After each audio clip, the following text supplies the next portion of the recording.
Partai Gerindra akhirnya menegur Fadlizon yang kerap melontarkan sindiran kepada Presiden. Langkah ini dianggap suatu hal yang positif dalam berpolitik, namun jika berkoalisi maka bentuk kritikan juga harus dilakukan dengan cara yang baik dan juga elegan. Hal ini juga menjadi peringatan bagi parpol lain dalam beretika politik guna menciptakan politik yang sehat sekalipun berpihak dalam oposisi. Untuk membahasnya kita telah terhubung bersama dengan pengamat politik Hanta Yuda. Bang Hanta, selamat pagi. Selamat pagi, Martin. Iya, Bang Hanta, secara etika koalisi, apakah bentuk kritik yang disampaikan Fadlizon di media sosial ini tepat? Ya, ada dua perspektif ya, melihat yang disampaikan Fadlizon, kemudian ada teguran dari Pak Prabowo. Keduanya punya topangan basis rasionalitas dan sekaligus basis teori politik, teori berdemokrasi. Satu sisi, sebagai anggota DPR betul, Fadlizon bisa saja dan diperbolehkan bahkan tugasnya untuk melakukan kritik sekeras apapun kepada pemerintah yang sedang menjabat. Tetapi di sisi yang lain, itu mereka sedang, artinya si anggota DPR sedang menjalankan fungsi pengawasan, melakukan agregasi dan aktivasi kepentingan masyarakat kepada dalam logika kekuasaan. Tetapi yang kedua juga ada teori koalisi atau etika berdemokrasi. Kalau kita etika berkoalisi, kalau sudah di dalam koalisi, sejatinya partai politik itu harus sejalan dengan pemerintahan yang dia dukung supaya tidak terkesan atau bahkan disengaja untuk melakukan politik dua kaki. Politik dua kaki itu satu sisi dia berkoalisi dalam pemerintahan, tetapi di saat yang sama dia melakukan manuver politik, melakukan proses oposisi, layaknya oposisi di parlemen. Padahal di saat yang sama mendapatkan kursi menteri. Nah, kalau itu dilakukan, jelas itu melanggar etika etika berkoalisi tentunya. Nah, di konteks ini saya kira Pak Fadlizon ini kan udah kesekian kalinya melakukan hal yang seperti ini. Kesannya tidak tertib dalam internal partainya. Dalam logika kepartaian ada harus tegak lurus dengan kebijakan partai dan seterusnya. Jadi, tapi menurut saya dua perspektif itu tergantung kita melihatnya dari perspektif kacamata yang mana. Kalau perspektifnya adalah dalam konteks Fadlizon menjalankan tugas kedewanan, ya dia sah-sah saja melakukan kritik.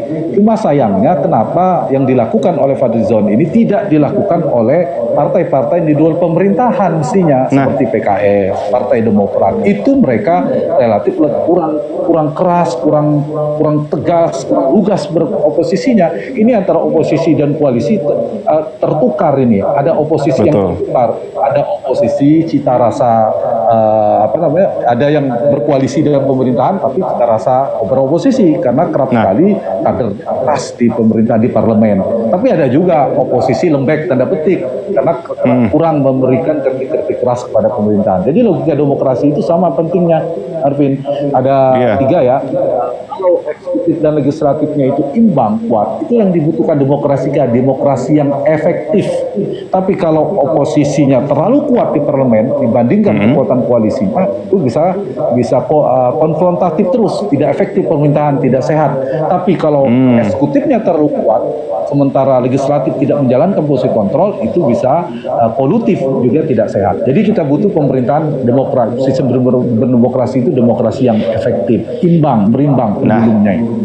Banyak arah yang semu begitu ya Bang Hanta. Tapi kalau kita bicara dalam koridor koalisi, bagaimana sebenarnya batasan atau etika partai dalam koalisi menyampaikan kritik? Ya, kalau misalnya kaitannya ini kan Gerindra, persoalannya kan sebelumnya Partai Gerindra dulu di luar pemerintahan sangat diametral terbuka. Kemudian ada perubahan dalam sikap politik, dan itu sah-sah saja dalam politik. Partai politik berubah haluannya secara diametral, kemudian menjadi pendukung Pak Jokowi. Sementara kader-kadernya ada yang tidak berubah, namanya Fadlizon. Pak Fadlizon ini sikap politiknya tidak berubah, sementara partai politiknya berubah sikap. Artinya mereka kan tersimpang antara kader partainya dengan partainya. Pilihannya dua, berarti tidak cocok lagi nih kader partainya. Kalau tidak bisa tertib, tidak bisa menjalankan etika berpartainya, maka salah satu solusinya Pak Pak Fadlizon harus mencari alternatif partai lain atau tidak cocok lagi dengan Partai Gerindra, karena sejak sekarang Partai Gerindra sudah bergeser haluan politiknya. Nah, itu soal dari internal Gerindranya. Kalau dari sisi eksternal masyarakat, tentu publik akan punya persepsi penilaian masing-masing. Seperti saya katakan tadi dari dua perspektif tadi itu. Betul. Jadi tergantung itu. Sehingga kalau bicara tentang etika berkoalisi, ya kalau oposisi mau mengkritik pemerintah itu sah, terbuka.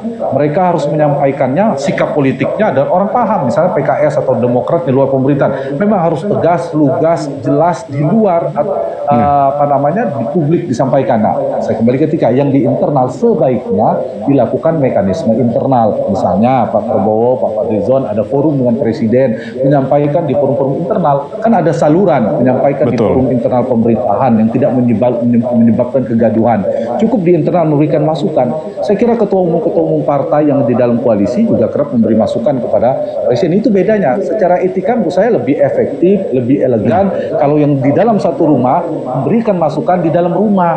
Jangan udah satu rumah tapi beri masukan kepada saudara kita, kepada orang tua kita, kepada anak kita keluar-keluar di luar, kira-kira terlalu dipertanyakan. keras, gitu. Betul. Tapi kalau memang di luar pemerintahan, di luar ya wajar dia bicara dari luar, misalnya PKS dan Demokrat.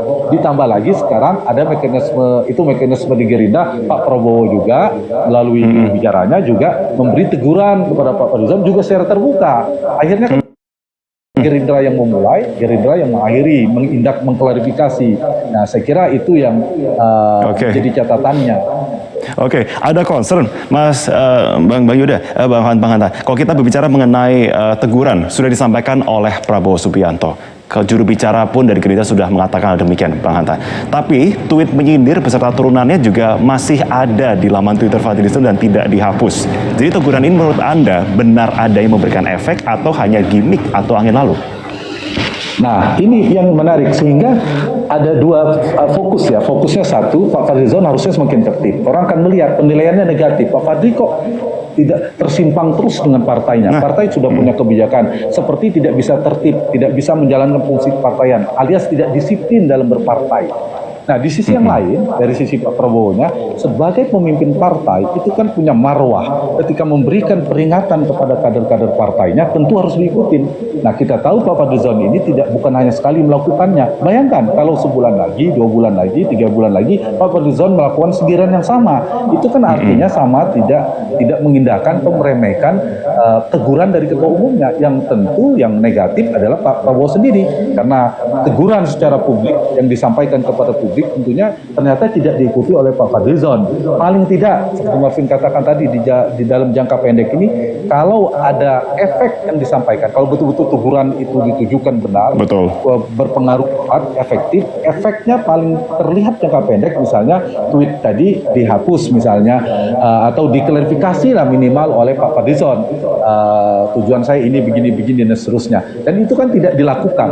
Nah, sehingga ada dua akan berkembang seperti Mas Marvin katakan tadi, ada dua. Ini memang kalau misalnya bukan disengaja, bukan bagian dari manuver politik, maka yang perlu beri catatan garis bawahi, apakah teguran ketua umumnya ini efektif atau tidak, dijalankan atau tidak oleh struktur di bawah. Karena Pak Prabowo kan kuat di struktur kekuasaan. Kalau tidak, nanti muncul kecurigaan. Jangan sampai kecurigaan seperti Marvin katakan tadi, ini sengaja menjalankan politik dua kaki. Kita tetap berkoalisi, tetapi juga ada tugas-tugas yang dijalankan oleh sisi lain untuk terus menekan pemerintah atau mengkritisi. Nah, saya kira yang paling penting itu adalah Pak Fadlizonnya menunjukkan kejelasan posisi. Karena partainya sedang berada di dalam perahu koalisi bersama, maka mekanismenya berbeda ketika dulu beroposisi. Harus move on beliau dalam cara beroposisinya gitu. Begitu juga dari sisi Pak Prabowo. Pak Prabowo-nya juga harus lebih menjelaskan kepada, artinya membuktikan kepada publik bahwa teguran beliau itu benar apa adanya, sehingga salah satu ukurannya, parameter sederhananya ya ada klarifikasi atau Pak Fadlizon tidak melakukan hal yang semacam itu lagi. Dan satu lagi, di luar dua pihak di Gerindra ini adalah partai yang di luar pemerintah harusnya, yaitu Demokrat, PKS, itu harusnya lebih tegas lagi, lebih lugas lagi menjalankan fungsi konstitusinya yang untuk mengimbangi pemerintahan. Jangan tertukar ini antara oposisi dan koalisi. Mbak Hanta, kalau kita bicara soal kelaziman ya, apakah lazim partai yang berkoalisi baik di kubu penguasa ataupun oposisi bermain tanda kutip dua kaki? Dulu di pemerintahan Pak SBY sebenarnya dalam logika demokrasi tidak ya harus jelas berpolitik itu sikapnya. Kalau nggak suka ya di luar pemerintahan, tugasnya memang mengkritisi, di dalam harus menopang kinerja pemerintah. Tapi dua itu harus dipertemukan dengan konstitusi dan aspirasi rakyat. Sebenarnya logika DPR itu kapanpun ketika konstitusi dan aspirasi rakyat sama, maka harus sama, tegak lurus eksekutif legislatif. Tapi kalau ada yang tersimpang berbeda, maka disitulah harus berbeda, mengawasi pemerintahan, meluruskan jalannya pemerintahan. Tetapi Marvin, dulu di pemerintahan kita juga kerap terjadi, sebenarnya bukan yang pertama sekali.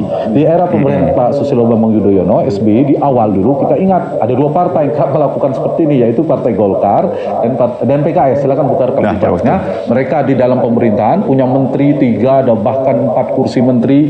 Nah, di saat yang sama PKS misalnya ada Pak Fahri Hamzah, itu tetap menjalankan fungsi oposisi juga, terus mengkritisi pemerintahan SBY. Begitu juga di Partai Golkar, beberapa kali manuvernya melakukan angket, justru mereka menjadi inisiator, melakukan politik dua kaki. Itu yang tidak sehat bagi demokrasi kita partai. Jadi nggak bisa mau dapat kedua-duanya dalam kekuasaan, mendapatkan posisi jana menteri, di saat yang sama ingin mendapatkan simpati publik dengan beroposisi, menjalankan politik dua kaki itu.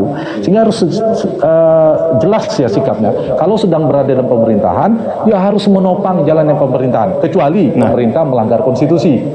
Melawan arus besar aspirasi rakyat.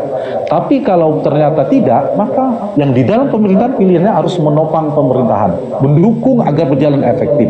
Kalau di luar memang kesannya tanda petik mencari kekurangan, kelemahan dari pemerintahan, karena tugas dia memang dulu pemerintahan. Itulah demokrasi itu, sehingga harus dijalankan secara konsesional, punya data dan sistem kita juga jelas begitu. Baik, Bang Hanta, ada pendapat publik yang menilai eskalasi politik pada 2019 sampai saat ini masih dirasakan sampai di kalangan grassroots gitu. Sementara dinilai juga kalau elit politik mudah melupakan dan cenderung bermain di kepentingan masing-masing.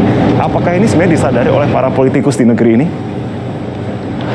Ya, itu yang kita sayangkan. Makanya saya dua hal ya catatan saya kepada publik, kita berpolitik itu harus betul-betul melihat bahwa politik itu dinamis.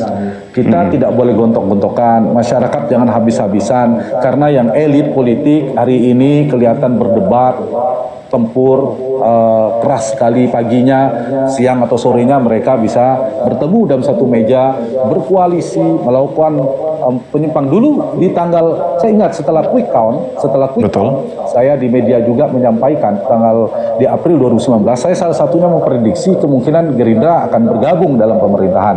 Saya juga pernah memprediksi, karena muncul pada saat itu kemungkinan Pak Prabowo juga menjadi Menteri Pertahanan. Mungkin pada saat itu bahkan mungkin saja bergabung pemerintahan. Itu mungkin keras, kayaknya tidak masuk logikanya. Pasti rekan-rekan teman-teman di Gerindra juga tidak setuju.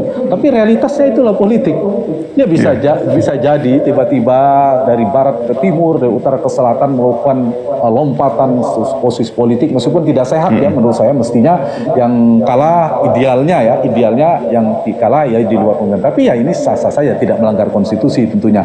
Nah, karena itu masyarakat kita semua harusnya melihat, jangan habis-habisan, jangan melihat politik itu jangan otomatis mereka akan terus di posisi yang sama. Lihat aja peta koalisinya, dari kalau ditarik Mas Marvin dari tahun 99, kemudian 2004, 2019, 2024 itu bergeser. Dulu Gerindra dan PD Perjuangan bersama pasangan Ibu Mega dan Mega Pro dan Pak Prabowo, kemudian berlawanan, kemudian bergabung lagi dan seterusnya. Sementara masyarakat yang di bawah bahwa sudah terlanjur dalam satu keluarga beda pendapat, dalam satu RT kadang sampai tidak tegur-teguran. Jangan. Jadi saya kira dari masyarakatnya kita harus berposisi tidak habis-habisan dalam membela. Begitu juga elit politik saya kira punya tugas untuk melakukan pendidikan politik, ditonton oleh publik untuk memberikan tontonan berdemokrasi yang indah, yang elegan, yang santun, dan juga sesuai dengan konstitusi.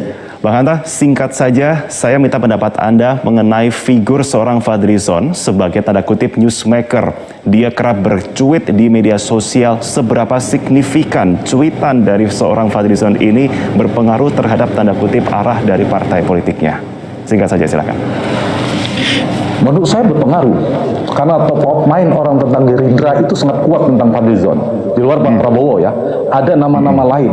Jadi kalau mengklarifikasinya ada politisi lain itu tidak bisa. Berpengaruh, memberikan dampak. Orang semakin satu, orang punya persepsi Gerindra kok tiba-tiba berpindah, tapi kok ternyata Fadlizonnya tidak berubah haluan. Dan itu saya kira memberikan dampak yang kurang positif bagi Gerindra, baik secara umum ya saya kira itu catatannya. Sehingga kalau mau jelas dalam berkoalisi sah-sah saja karena sudah gabung di pemerintahan, bagus juga menjadi kawan koalisi karena ketika di dalam Gerindra punya komitmen tinggi, punya punya komitmen yang tinggi, artinya punya disiplin tertib berkoalisi. Di saat yang sama juga terlihat oleh publik bahwa politisinya juga mengikuti aturan partai.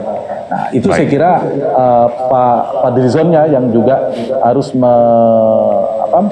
mulai memposisikan sebagai politisi Gerindra yang bukan Gerindra 5 tahun yang lalu. Itu yang mungkin perlu disampaikan. Soal pengaruhnya berpengaruh karena yang ngomong Fadlizon. Baik, terima kasih pengamat politik Bang Hanta Yudho sudah bergabung bersama kami dalam Metro Pagi Plantain. Terima kasih Bang.